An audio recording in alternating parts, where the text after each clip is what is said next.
In this video, we'll explore special segments and circles. The first set of special segments we'll look at are intersecting chords.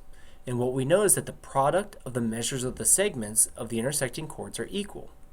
Notation-wise, this means that AE times EC will be equal to EB times ED. Let's look at an example. If I want to find the entire length of BD, knowing AE is 6, CE is 12, and BE is 5. Let's label what we have. We know 6, 12, and 5. We don't know ED, but we have a formula that can help us find the measure of ED. So we'll just label it X and plug in the parts we know. So 6 times 12 equals 5 times the measure of ED. So 72 equals 5 times the measure of ED. That means that ED is 14 and 4/10.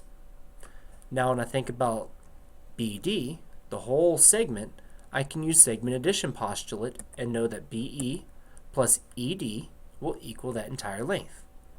So 5 plus 14 and 4/10 gives me 19 and 4/10. The next set of special segments we look at with circles are when two secants intersect.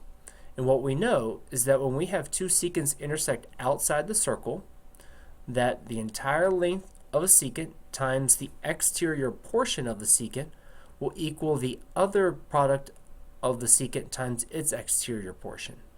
So we could say that MK times MN is equal to ML times MP. Now let's try finding this segment, KN. We label what we are given.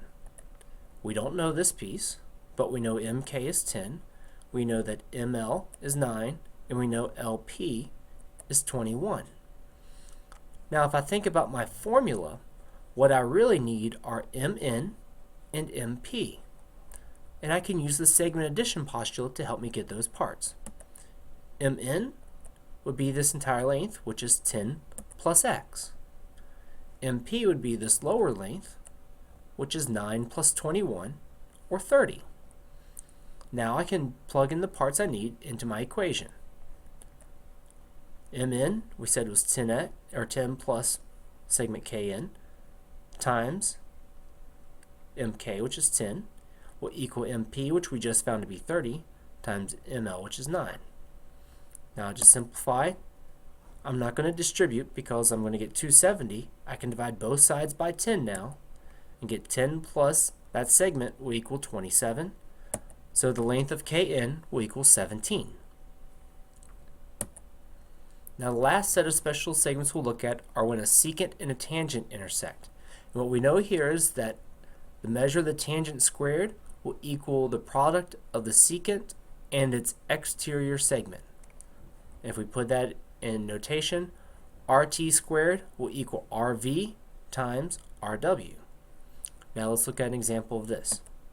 If I know RT is 6 and WV is 9, I want to know what would RW be. So I got 9, I got 6, and I don't know RW. But let's plug it into our formula. So what we know is that RV is this entire length, which is X plus 9. So RT squared is 6 squared is going to equal RW plus 9 times RW.